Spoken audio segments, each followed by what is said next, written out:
नमस्कार दोस्तों, मेरे चैनल पे आपका स्वागत है। आज ले चलते हैं आपको एक नई कहानी की ओर। एक गांव में रामदीन नाम का एक जाट रहता था। उसके पास थोड़ी सी जमीन थी। उसी में खेती बाड़ी करके वो अपने परिवार का खर्चा चलाता था। वैसे भी परिवार में सिर्फ 3 जन ही थे, वो, पत्नी और बेटा सरवन। सरवन भी उसी की तरह बड़ा मेहनती था। दोनों बाप बेटा पूरे दिन खेतों में मेहनत करते रहते थे। रामदीन की पत्नी भी बड़ी भली औरत थी। घर में एक भैंस थी। उसकी पत्नी उसी भैंस से कभी दूध कभी घी बनाकर गांव में बेच आती थी। इस प्रकार वो भी घर के खर्च में सहयोग करती थी। रामदीन के पास एक जोड़ी बैल थे जो बड़े बूढ़े हो गए थे। रामदीन नए बैलों की जोड़ी लेना चाहता था, परंतु चाह कर भी ले नहीं पाता था। नए बैलों की जोड़ी कम से कम 2000 की तो आएगी। उसके पास इतने पैसे भी ना थे। खेतों से जो फसल होती थी उससे तो बस घर का खर्च ही चल पाता था। इसलिए चाह कर भी वो बैल नहीं ले पा रहा था। एक दिन वो इसी चिंता में बैठा हुआ था। तभी उसका बेटा आया और बोला, पिताजी आप क्या सोच रहे हैं? रामदीन ने अपनी मन की व्यथा सरवन से करी। रामदीन की बात सुनकर कुछ देर तो सरवन भी सोच विचार में पड़ गया। फिर अचानक से वो बोला, पिताजी एक दिन माँ कह रही थी कि हमारी 2 बीघा की जमीन और भी कहीं है। रामदीन उदास सुर में बोला, बेटा उस जमीन के होने या ना होने में कोई फर्क नहीं पड़ता है, क्योंकि वो जमीन तो नदी के किनारे है। वहाँ की जमीन तो बलुई मिट्टी की है। दूसरे जब बरसात होती है तो अक्सर नदी का पानी उन खेतों में आ जाता है और सारी फसल खराब हो जाती है। इसीलिए वो हमारे किसी काम की नहीं है। सरवन बड़ा ही बुद्धिमान व्यक्ति था। उसने कहा, पिताजी क्यों ना उस जमीन पे हम खरबूज और तरबूज की खेती कर लें। सुना है इस फसल के लिए बलुई मिट्टी ही जरूरी होती है और बरसात तक तो फसल तैयार भी हो जाएगी। सरवन की बात पिताजी को जच गई। फिर क्या था, दोनों पिता पुत्र नदी के किनारे वाली जमीन पे तरबूज की खेती करने लगे। दोनों ने बड़ी ही मेहनत की। मेहनत के परिणाम स्वरूप फसल बड़ी अच्छी तैयार हुई थी। रामदीन अपनी फसल को देखकर फूला ना समाया।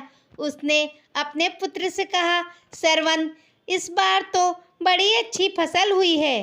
भगवान ने चाहा तो हम बैलों की नई जोड़ी अवश्य खरीद लेंगे। सरवन ने अपने पिता को सुझाव देते हुए कहा, पिताजी यदि हम अपनी फसल को शहर में बेचेंगे तो बड़ी अच्छी कीमत मिलेगी। यहाँ गांव में तो अच्छी कीमत ना मिल सकेगी।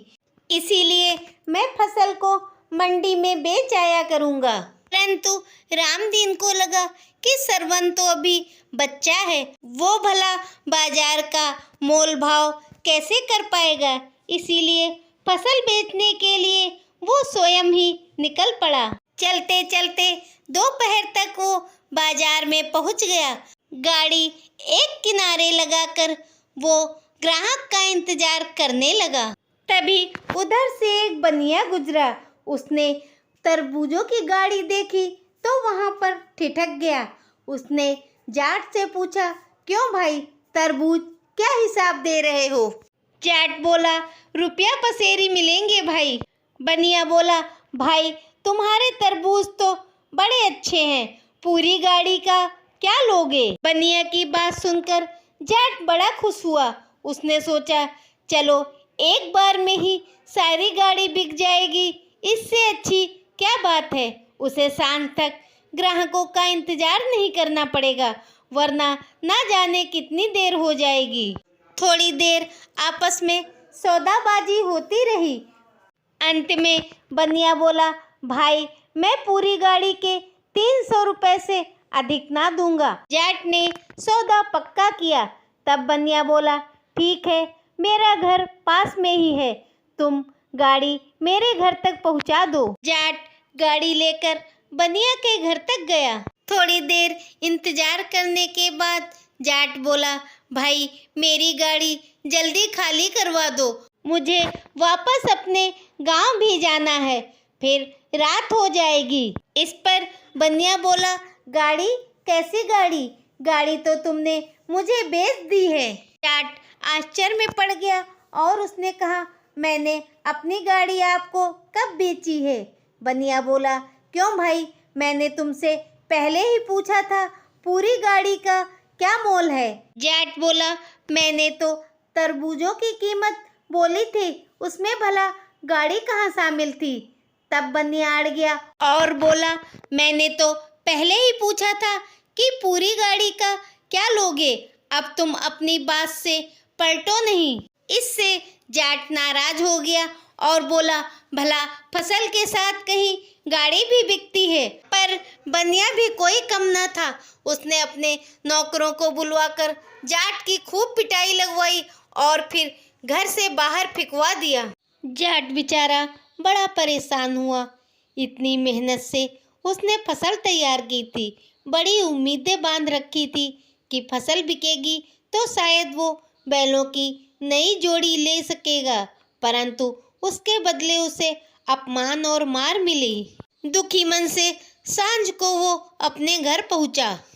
जाट की ऐसी हालत देखकर पहले तो घर वाले कुछ समझ ना पाए, फिर पूछने पर दुखी मन से जाट ने सारा किस्सा कह सुनाया।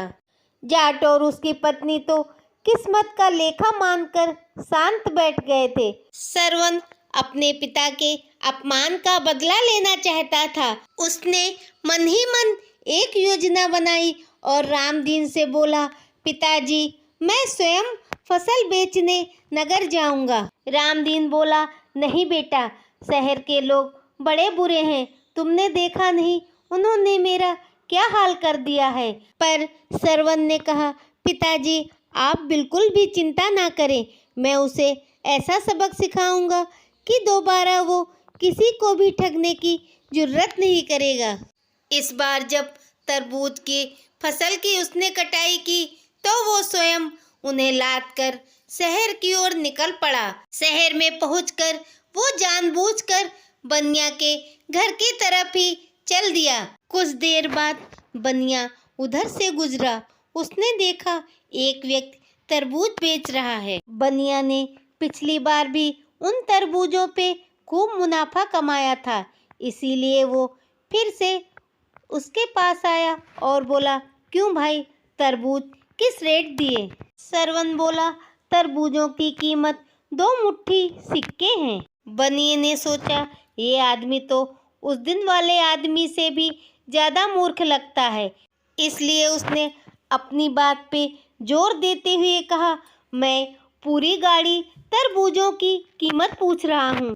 सरवन ने कहा, मैं भी 2 मुट्ठी सिक्के बता रहा हूँ। बनिया बोला, ठीक है, परंतु तुम्हें गाड़ी मेरे घर तक पहुँचानी होगी। मन ही मन बनिया सोच रहा था कि ये तो बड़ा मूर्ख निकला, एक मुट्ठी में भला कितने सिक्के आएंगे, मुट्ठी में मैं 1-2 रुपए के कुछ सिक्के रख लूँगा, इस तरह कुछ रुपए में ही मुझे पूरी गाड़ी मिल जाएगी।